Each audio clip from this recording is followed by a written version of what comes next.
جب سے قاضی فائز عیسیٰ صاحب سپریم کورٹ کے چیف جسٹس بنے، کچھ اہم کیسز انہوں نے ٹیک اپ کیے جن کے فوری طور پہ فیصلے بھی آئے. پریکٹس اینڈ پروسیجر ایکٹ کا معاملہ تھا، ملٹری کورٹ، سویلینز کا ملٹری کورٹ میں ٹرائل ہو سکتا ہے، یہ معاملہ، پھر 90 ڈیز میں الیکشنز کا معاملہ، یہ تمام کیسز ٹیک اپ کیے، جلد فیصلے بھی آئے. لیکن اب پچھلے ہفتے 2 پٹیشنز جو دائر کی گئی تھی، فرد اللہ بابا صاحب نے ایک تو کہا کہ جو ڈپورٹیشن ہو رہی ہے فارنرز کی اس کو لیگل قرار دیا جائے، پھر اعتزاز احسن صاحب نے ایک پٹیشن دائر کی انفورس ڈسپیرنسز کے حوالے سے کہ اس کو بھی غیر آئینی قرار دیا جائے. لیکن سپریم کورٹ نے جو ہے اس کو مینٹینیبل قرار نہیں دیا، کہا کہ یہ قابل سماعت نہیں ہے. تو اس پہ بحث ہو رہی ہے کہ کیا یہ پبلک امپورٹنس کے میٹر نہیں ہے، کیا یہ فنڈامنٹل رائٹس کے میٹر نہیں ہے، اور خاص طور پہ جو سپریم کورٹ کے رجسٹرار ہیں ان کے پاورز پہ بھی بات ہو رہی ہے کہ کیا وہ یہ ڈکلیئر کر سکتے ہیں کہ کون سی پٹیشن قابل سماعت ہے یا نہیں ہے. جی دیکھیں، یہ سپریم کورٹ نے ایز سچ ریجیکٹ نہیں کیا. اس میں رجسٹرار صاحب نے اس کو ریجیکٹ کیا ہے ایز بینگ ناٹ انٹرٹینیبل. اس میں ایکچولی کافی عرصے سے یہ ایک ایشو آ رہا ہے کہ جو 184(3) کی پٹیشنیں فائل کی جاتی ہیں تو سپریم کورٹ کی رجسٹری نے ایک پرو فارما آبجیکشن اس میں بنا لی ہے، جس میں نمبر 1 آبجیکشن ہوتی ہے کہ یہ آپ کی پٹیشن جو ہے وہ کوئی فنڈامنٹل رائٹس کو انگیج نہیں کرتی. دوسری آبجیکشن ہوتی ہے کہ یہ پبلک امپورٹنس کا معاملہ نہیں ہے. یہ تیسری ہوتی ہے کہ یہ پٹیشن آپ کو ہائی کورٹ میں دائر کرنی چاہیے تھی. جبکہ جو عدالت کے یعنی عدالت کے ججز کے جو فیصلے ہیں ان میں کئی مرتبہ یہ کہا گیا ہے کہ رجسٹرار کا یہ کام نہیں ہے کہ وہ 184(3) کا سکوپ اور لیمٹس جو ہے وہ تعین کرے. یہ کام عدالت کا ہے. تو میں سمجھتا ہوں یہ غلط ہے.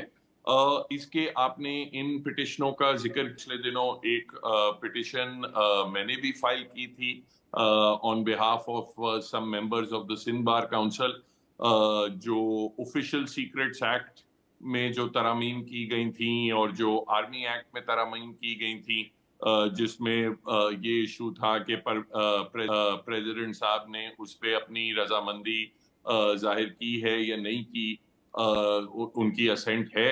تو وہ والی بھی پٹیشن جو ہے اس پہ بھی یہی، اور مجھے بڑا تعجب ہوا کہ رجسٹرار نے یہ کہہ دیا کہ یہ جو ایشو ہے یہ پبلک امپورٹنس کا نہیں ہے. ایک معاملہ جس میں ملٹری کورٹس کی ٹرائلز بھی انوالوڈ ہیں، جو جنرل اتنے امپورٹنٹ ایشوز ہیں کہ آیا پریزیڈنٹ نے کسی قانون پہ دستخط کیا ہے یا نہیں کیا. تو یہ رجسٹرار صاحب کے پاس کوئی اختیار نہیں ہے کہ وہ یہ کہیں کہ یہ 184(3) کا کیس نہیں ہوتا. اور صلاح الدین صاحب، آپ نے کہا کہ سپریم کورٹ کی ججمنٹس موجود ہیں. 2022 میں جسٹس منصور علی شاہ صاحب نے بڑا واضح طور پہ یہ کہا تھا کہ کون سا میٹر قابل سماعت ہے یا نہیں ہے، اس کا فیصلہ رجسٹرار آفس نے نہیں کرنا ہے، اس کا فیصلہ کورٹ نے کرنا ہے، یعنی کہ بینچ نے کرنا ہے. تو پھر کیا وجہ ہے کہ سپریم کورٹ رجسٹرار کی طرف سے اس طرح کے فیصلے آ رہے ہیں؟ اور کیا یہ جو فیصلے ہوتے ہیں رجسٹرار آفس سے، کیا یہ چیف جسٹس صاحب کی مشاورت سے ہوتے ہیں، ان کی انسٹرکشنز پر ہوتے ہیں، یا رجسٹرار اپنے طور پہ یہ فیصلے کر دیتے ہیں؟ دیکھیں، مجھے یہ تو نہیں پتا کہ چیف جسٹسز کی کیا انسٹرکشنز ہوتی ہیں یا نہیں ہوتی رجسٹرار کی، مگر یہ صرف ایک منصور علی شاہ صاحب کا 2022 کا آرڈر نہیں ہے. اس میں ججمنٹس 2002 سے موجود ہیں کہ یہ رجسٹرار کا کام نہیں ہے. اور کورٹ کی منصور علی شاہ صاحب کی تو چیمبر اپیل میں ججمنٹ تھی ایز اے سنگل جج، مگر 3 ممبر بینچز کی 5 ممبر بینچز کی ججمنٹس ہیں کہ یہ جو ہیں یہ جوڈیشل فنکشنز یہ کورٹ کو ادا کرنے ہیں، رجسٹرار ادا نہیں کر سکتا. تو اس کی ان ججمنٹس کے بعد بھی اور ایسے آرڈرز کے بعد بھی رجسٹرار اگر یہ فنکشنز ایکسرسائز کر رہا ہے تو ڈیفینیٹلی پھر سوال تو اٹھتے ہیں کہ یہ کیوں کیا جا رہا ہے، کس طریقے سے کنٹرول کیا جا رہا ہے کہ پٹیشنز کون سی آئیں یا نہیں آئیں.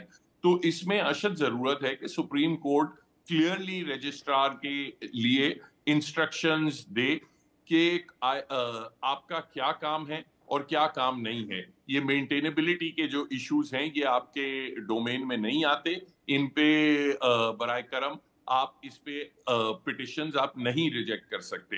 تو یہ clear instructions I think court کی طرف سے آنی چاہیے رجسٹرار کے لیے کہ امپورٹنٹ پٹیشنز جو ہیں وہ زیر التوا نہ ہو جائیں صرف کیونکہ رجسٹرار صاحب کو لگتا ہے.